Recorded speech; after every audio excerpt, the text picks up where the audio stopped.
大家好，是彩虹。家常饼还能这样做，简单好吃，不用配菜，不用喝汤，都能吃2张。350克面粉里加入2克酵母，210克30度左右的温水，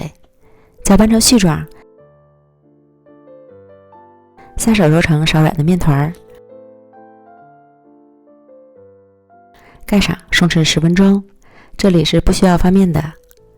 然后移到案板上，将面团揉光滑，搓成长条，平均分成6个面剂，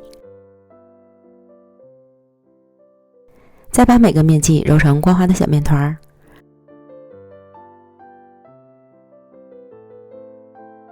盖好防止风干，然后取最先揉好的面团按扁，先上下擀开，横过来再擀成长方形面饼，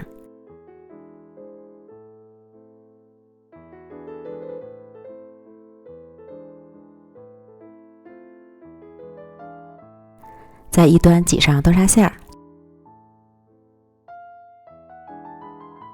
卷起来，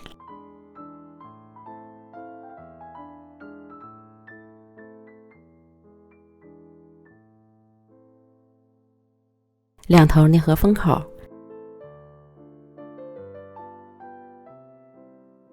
再轻轻拉长，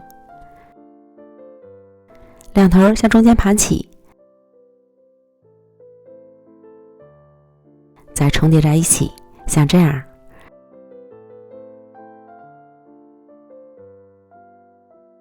然后在正反面擀成椭圆形的饼坯，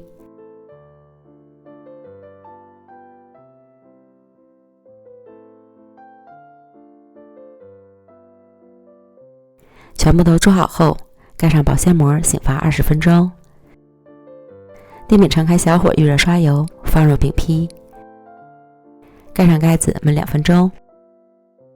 开盖，淋油翻面，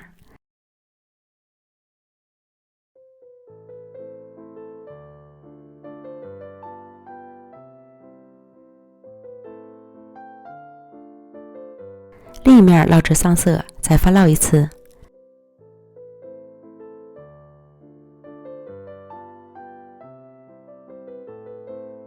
烙至小饼微微鼓起，出锅。简单好吃的家常豆沙小饼，不用长时间的发酵，依然很柔软，并且口感很筋道，不用配菜，不用喝汤，空准我都能吃2张，越吃越想吃。喜欢的朋友就赶快做起来吧！美食天天更新，咱们明天见，拜拜。